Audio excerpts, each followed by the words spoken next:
Ben, le printemps rime un peu avec frivolité, je sais pas si ça se dit. Puis de me remarquer que c'est toujours, c'est pas mal rien qu'un prétexte pour nous le printemps, parce que parfois le désir en couple, hein, surtout quand ça fait longtemps, le désir de sauter la clôture peut survenir un peu à tout moment. Mais nous autres, Pascal et moi, on se disait, profitons un peu du printemps où les manteaux vont tomber, les terrasses vont ouvrir, on va recommencer à se rencontrer un peu, on va sortir de chez nous. Et est-ce que cette tentation, des fois, d'aller rencontrer puis de sauter un peu la clôture peut pas être un peu plus forte encore au printemps?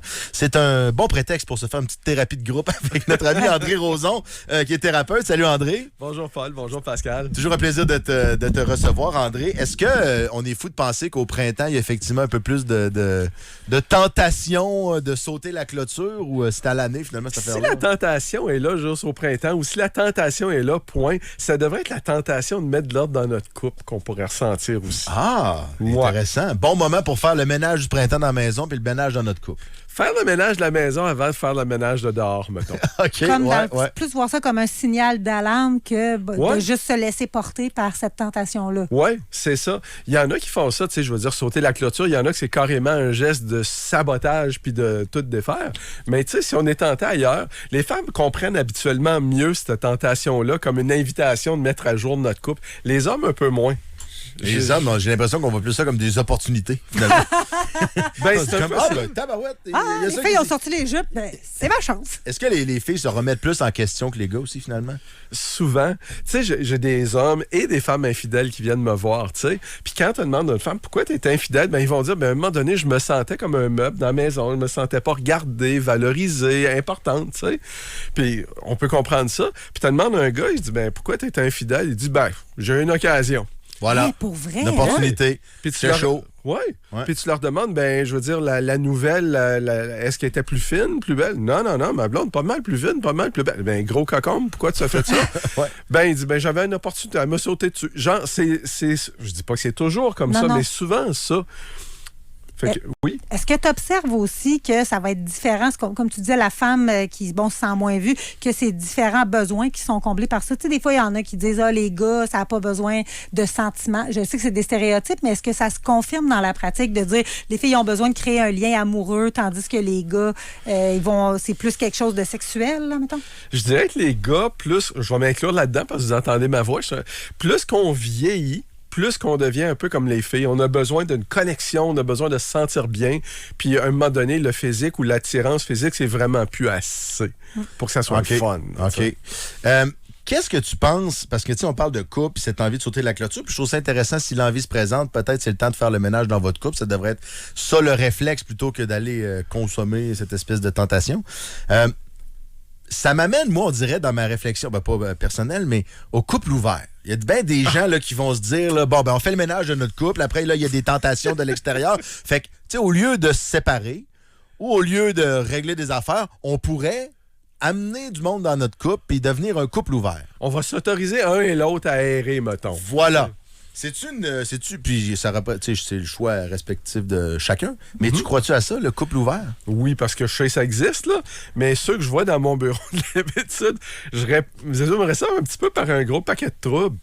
Moi, en tout cas, quand c'est rendu dans mon garage, ces affaires-là, c'est qu'il y a eu beaucoup d'affaires qui n'ont pas été bien, par exemple. Fait, moi, c'est pas quelque chose... Je vais dire, je sais pas comment ils sont mes collègues, mais quand tu es thérapeute, moi, je suis travailleur social, ça donne pas le goût de sauter la clôture parce qu'on voit tout le trouble que ça donne, nous autres. Mais là, c'est pas sauter la clôture si c'est dans un couple ouvert. Donc, les gens qui vous en parlent, premièrement, est-ce que vous avez...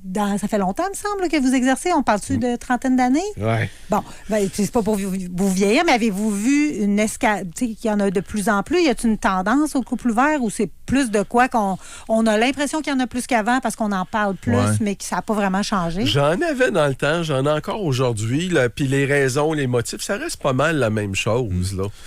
Puis les couples ouverts rencontrent pas mal tous les mêmes obstacles. Pour être dans un couple ouvert, il faut d'abord être capable de tolérer d'être comparé à quelqu'un d'autre de façon régulière. Psychologiquement puis sexuellement, faut être capable de dire je m'attacherai pas à quelqu'un même si je le connais pas. Je me mets pas tout nu devant n'importe qui, mais je vais me mettre tout nu devant certaines personnes puis je laisserai pas mes émotions rentrer en jeu. Puis aussi, à un moment donné, il faut être prête à respecter des règles souvent que je vois chez les couples ouverts. C'est des règles qui sont faites avec la tête. OK, on s'attache pas aux autres, là. Tu sais, c'est comme, wow, t'en demandes beaucoup à ton cœur. d'obéir à ta tête comme ça. Là. Fait que il y a bien des défis que moi, c'est sûr que je serais pas prêt à relever moi-même, là, personnellement. Là, probablement une différence aussi entre des personnes qui se rencontrent puis qui développent un lien en établissant des bases au départ d'ouverture, de couple ouvert. Au départ. Comment ils appellent ça? Les polyamour? Les Gen Z, là. Non, pas être exclusif, là. D'une relation où t'es pas exclusif, là. T'sais. Si la relation, elle part sur ces bases-là, c'est un peu différent aussi d'un couple de plusieurs années qui décide de devenir ouvert. Oui. Là, c'est pas la même fondation, là. Non, le deuxième couple s'est dit, mais ça marche plus, on n'a plus rien à perdre. Le jeune couple qui se rencontre, il veut dire, on s'en fout, on sait que ça va pas, ça va foirer. Comment tu fais le ménage de ton couple? Parce que tu disais faire le ménage, là. Moi, je te parlais du couple ouvert, on se rend compte que c'est une mauvaise idée. Comment tu le fais, ce ménage-là? Tu te parles, tu t'assois. Écoute, c'est quoi qui va, c'est quoi qui va pas. Tu fais ton bilan de couple. Tu sais, c'est quoi on veut que ça change, c'est quoi qu'on aime déjà, puis d'y aller avec ça. Moi, là, tu dis ça, puis c'est quelque chose que j'entends de plus en plus dans le discours des plus jeunes que nous, là, puis en parle genre à la télé, de dire « Ah, ben moi puis ma blonde ou mon chum, on s'assoit une fois par mois ou une fois par semaine et on fait le bilan, on se demande toi, puis on se met un chronomètre pendant 1 heure de temps. » Oui, toutes sortes de techniques, c'est super démocratisé. Moi, j'ai l'impression que de ce que je connais, le bilan, il arrive juste quand on est au pied du mur, puis la conversation est plus dure, plus que tu accumules, parce que là, tu en parles en disant « Ah, bon, on s'assoit, on fait le bilan, puis on se dit ce qui va pas. » Souvent, là, c'est que ça fait des mois et des mois de chicanes, des affaires récurrentes. Il y a des gars, t'en as beaucoup là, à pelleter. Puis quand tu parles de ça, Pascal, tu parles d'entretenir son couple, de s'asseoir régulièrement pour parler, puis qu'est-ce qu'on en pense, puis qu'est-ce qu'on veut, et pas attendre de faire un bilan quand il y a eu l'accident. Là. Mais j'ai pas l'impression que moi, je le fais, ça. Puis je sais pas si les gens qui nous écoutent le font. Je vois la tendance chez les plus jeunes. Puis question, je me dis, wow, 25-226. Puis répondez à cette question-là si le cœur vous en dit, mais avec vraiment de l'honnêteté, moi, je vais répondre tout de suite, OK? Mais est-ce que vous faites ça occasionnellement, un bilan de couple? Donc, tu sais, de vous asseoir avec votre conjoint pour dire, OK, comment va notre couple, ce que j'aime pas, etc. 25-226, le faites-vous? Ça peut être oui, ça peut être non. Aucun jugement. Je pense que j'ai déjà fait ça avec ma blonde. Sans appeler ça, on fait le bilan, mettons, là, mais juste parce qu'à un moment donné, les enfants sont couchés, on a le temps de se parler. Fait que, pas parce que ça explose, là. Non, pas parce que ça explose, parce que ça va correct, mais on a des choses à se dire, mais sur une base régulière, jamais. Ben, on devrait. Zéro. On n'a pas cette hygiène-là. Je dis souvent au couple, vous devriez faire, surtout ceux qui ont plus de misère, ceux qui ont des enfants, au moins une sortie par mois, juste le couple, puis 1 fois par saison, découcher à l'ailleurs en couple. Au moins 4 fois par année. Il y a beaucoup de monde qui nous écoute, je suis sûr qu'ils font pas ça. En termes de fréquence, là, une sortie de couple par mois, puis découcher 1 fois par saison, ça veut dire découcher 4 fois par année. C'est ça.